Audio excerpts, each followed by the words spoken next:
ಸ್ನೇಹಿತರೆ, ಹೂವಿನ ಗಿಡಗಳಲ್ಲಿ ಅತಿ ಹೆಚ್ಚು ಹೂ ಪಡಿಬೇಕಂದ್ರೆ ತರಕಾರಿ ಬಳ್ಳಿಗಳಿಂದ ಉತ್ತಮವಾದಂಥ ಇಳುವರಿ ಬಯಸೋದಾದ್ರೆ ಅಂತಹ ಸಸ್ಯಗಳಿಗೆ ಕೇವಲ ಗೊಬ್ಬರ, ನೀರು, ಸೂರ್ಯನ ಬೆಳಕು ಸಿಕ್ಕರೆ ಸಾಕಾಗೋದಿಲ್ಲ. ಬದಲಾಗಿ ಚಿಕ್ಕ ಚಿಕ್ಕ ಗಿಡ ಬಳ್ಳಿಗಳಿಂದಲೇ ಸಾಕಷ್ಟು ಹೆಚ್ಚಿನ ಪ್ರಮಾಣದಲ್ಲಿ ಹೂ ತರಕಾರಿಗಳನ್ನ ಪಡಿಬೇಕಂದ್ರೆ 1G ಇಂದ ಆರಂಭಿಸಿ 2G, 3G, 4G ಕಟಿಂಗ್ಸ್ ಮಾಡುವ ಅವಶ್ಯಕತೆ ಇರುತ್ತೆ. ಬೀಜ ಬಿತ್ತಿದ ನಂತರ ಚಿಗುರಿದ ಬಳ್ಳಿಯಾಗಿರಬಹುದು ಅಥವಾ ಕಟಿಂಗ್ ನಿಂದ ಬೆಳೆಸಿದಂತಹ ಗಿಡಗಳಿಗಾದ್ರೂ 1G, 2G, 3G ಕಟಿಂಗ್ ಮಾಡುವುದರಿಂದ ದೊರೆಯುವ ಲಾಭಗಳೇನು? 1G, 2G, 3G ಕಟಿಂಗ್ ಅಂದ್ರೆ ಏನು? ಈ ಮೆಥಡ್ ನ ಕಟಿಂಗ್ ಅನ್ನ ಯಾವೆಲ್ಲ ಗಿಡಗಳಿಗೆ, ಬಳ್ಳಿಗಳಿಗೆ ಹೇಗೆ, ಯಾವಾಗ ಮಾಡಬೇಕು ಅನ್ನುವಂತ ಸಂಪೂರ್ಣ ವಿವರಣೆ ನೀಡಲಿರುವ ಇಂದಿನ ವಿಡಿಯೋ ಅಂತ್ಯದವರೆಗೂ ನೋಡ್ತೀರಾ ಅಂತ ಭಾವಿಸುತ್ತೇವೆ. ಆತ್ಮೀಯ ಸ್ನೇಹಿತರೆ, ತಾವು ಮೇರೀಸ್ ಮನೆ ಗಾರ್ಡನ್ ಚಾನಲ್ ಅನ್ನ ವೀಕ್ಷಣೆ ಮಾಡ್ತಾ ಇದ್ದೀರಾ. ನಾನು ನಿಮ್ಮ ದೀಪಕ್ ಕುಮಾರ್ ಟಿಟಿ ತಮಗೆಲ್ಲ ಆತ್ಮೀಯ ಸ್ವಾಗತವನ್ನ ಕೋರ್ತೇನೆ. ಯಾರೆಲ್ಲ ಹೊಸ ವೀಕ್ಷಕ ಸ್ನೇಹಿತರು ಇನ್ನೂ ಕೂಡ ನಮ್ಮ ಚಾನಲ್ ಅನ್ನ ಸಬ್ಸ್ಕ್ರೈಬ್ ಮಾಡ್ಕೊಂಡಿಲ್ವೋ ತಕ್ಷಣ ಸಬ್ಸ್ಕ್ರೈಬ್ ಮಾಡ್ಕೊಂಡು ಬೆಲ್ ಬಟನ್ ನಲ್ಲಿ ಆಲ್ ಅನ್ನ ಸೆಲೆಕ್ಟ್ ಮಾಡ್ಕೊಂಡ್ರಿ ಅಂದ್ರೆ ನಾವು ರಿಲೀಸ್ ಮಾಡುವಂತಹ ಗಾರ್ಡನಿಗೆ ಸಂಬಂಧಪಟ್ಟಂತಹ ಪ್ರತಿಯೊಂದು ಮಾಹಿತಿಪೂರ್ಣ ವಿಡಿಯೋಗಳ ನೋಟಿಫಿಕೇಶನ್ ಅನ್ನ ಯೂಟ್ಯೂಬ್ ನಿಮಗೆ ಕಳಿಸಿಕೊಡುವಂತಾಗುತ್ತೆ. ವಿಡಿಯೋ ಇಷ್ಟವಾದ್ರೆ ಒಂದು ಲೈಕ್ ಕೊಡಿ. ಇನ್ಫಾರ್ಮೇಟಿವ್ ಅಂತ ಹೇಳಿ ಅನ್ಸಿದ್ರೆ ನಿಮ್ಮ ಫ್ರೆಂಡ್ಸ್ ಮತ್ತೆ ರಿಲೇಟಿವ್ಸ್ ಗಳಿಗೂ ಶೇರ್ ಮಾಡಬೇಕಾಗಿ ವಿನಂತಿಸಿಕೊಳ್ತಾ ಬನ್ನಿ ಇಂದಿನ ವಿಡಿಯೋ ಪ್ರಾರಂಭಿಸೋಣ.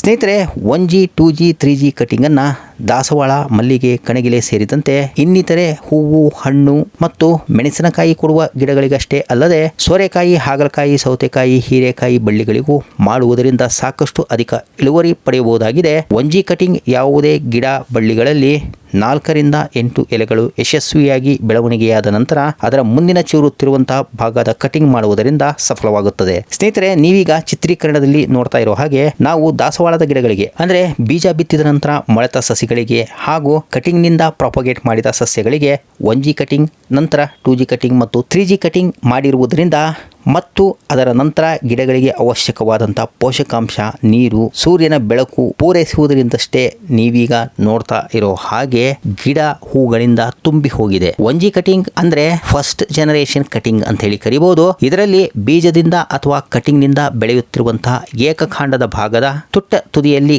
ಕಟ್ ಮಾಡಿದಾಗ ಯಶಸ್ವಿಯಾಗಿ ಅದರ ನಂತರ ಕಟ್ ಮಾಡಿದ ತಳಭಾಗದ ಕೆಲ ಎಲೆ ಅಥವಾ ಕಣ್ಣುಗಳೆಂಬ ಭಾಗದಿಂದ 2 ಚಿಗುರುಗಳು ಟಿಸಿಲುಗಳಾಗಿ ಬೆಳೆಯುತ್ತಿರುವಾಗ ಅಥವಾ ಅಂತಹ ಟಿಸಿಲುಗಳಲ್ಲಿ 4 ರಿಂದ 8 ಎಲೆಗಳು ಪರಿಪೂರ್ಣವಾಗಿ ಬೆಳೆಯುತ್ತಿರುವ ಅಂತಿಮ ಚರಣ ಮತ್ತು ಮುಂದಿನ ಚಿಗುರನ್ನ ಚಿವುಟಿ ಅಥವಾ ಕಟ್ ಮಾಡಿ ತೆಗೆಯುವುದರಿಂದ 2G ಅಂದ್ರೆ ಸೆಕೆಂಡ್ ಜನರೇಷನ್ ಕಟಿಂಗ್ ವಿಧಾನ ಸಫಲವಾಗುತ್ತದೆ. ಇದೇ 2G ಕಟಿಂಗ್ ಮಾಡಿದ ಟಿಸಿಲುಗಳ ಅಕ್ಕಪಕ್ಕದಿಂದ ಮತ್ತೆ ಚಿಗುರುಗಳು ಟಿಸಿಲುಗಳಾಗಿ ಹೊರಹೊಮ್ಮುತ್ತಿರುತ್ತವೆ. ಅಂತಹ ಚಿಗುರುಗಳು ಮತ್ತೆ 4 ರಿಂದ 8 ಎಲೆಗಳ ಬೆಳವಣಿಗೆ ಕಂಡ ಕೊನೆ ಹಂತದ ಚಿಗುರನ್ನ ಮತ್ತೆ ಚಿವುಟಿ ಅಥವಾ ಕಟ್ ಮಾಡುವುದರಿಂದ ಥರ್ಡ್ ಜನರೇಷನ್ ಅಂದ್ರೆ 3G ಕಟಿಂಗ್ ಸಫಲವಾಗುತ್ತದೆ. ಇದೇ ವಿಧಾನವನ್ನ ಅನುಸರಿಸಿ 4 ಜನರೇಷನ್ ಮತ್ತೆ 5th ಜನರೇಷನ್ 5G ಕಟಿಂಗ್ ಅನ್ನ ಮಾಡುವುದರಿಂದ ಮತ್ತು ಕಟಿಂಗ್ ಮಾಡಿದ ಪ್ರತಿ ಹಂತದಲ್ಲಿಯೂ ಗಿಡಗಳಿಗೆ ಬೇಕಾದಂತಹ ಗೊಬ್ಬರ ಮತ್ತು ಪೋಷಕಾಂಶಗಳನ್ನ ಪಾಟಿನ ಮಣ್ಣಿನ ಅಥವಾ ಗಿಡಗಳ ಬುಡಭಾಗದ ಮಣ್ಣನ್ನ ಕೆದಕಿ ಕೊಡುತ್ತಾ ಇರುವುದರಿಂದ ಅಥವಾ ಸಮರ್ಪಕವಾದಂತಹ ದ್ರವ ಗೊಬ್ಬರದ ಮಿಶ್ರಣಗಳನ್ನ ಪೂರೈಸುವುದರಿಂದ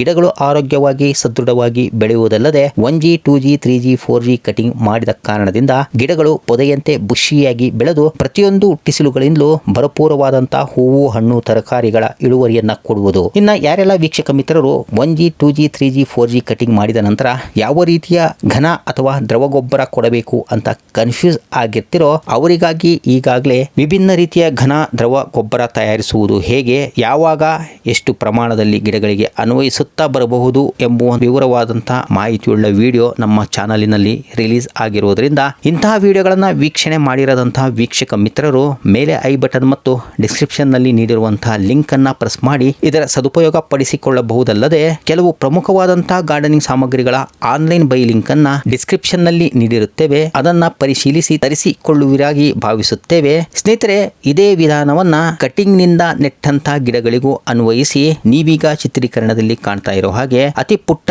ಚಿಕ್ಕ ಗಿಡಗಳಿಂದಲೂ ಸಾಕಷ್ಟು ಹೂಗಳನ್ನು ಪಡೆಯಬಹುದು ಎಂಬ ಮಾಹಿತಿ ನೀಡಿರುವ ಈ ವಿಡಿಯೋ ನಿಮ್ಮ ಗಾರ್ಡನಿಂಗ್ ಕೆಲಸದಲ್ಲಿ ಉಪಯೋಗವಾಗಿರಬಹುದು ಎಂದು ಭಾವಿಸುತ್ತಾ ಮತ್ತೊಂದು ಗಾರ್ಡನಿಂಗ್ ಮಾಹಿತಿ ಹೊತ್ತ ವಿಡಿಯೋದೊಂದಿಗೆ ಬರ್ತೇನೆ.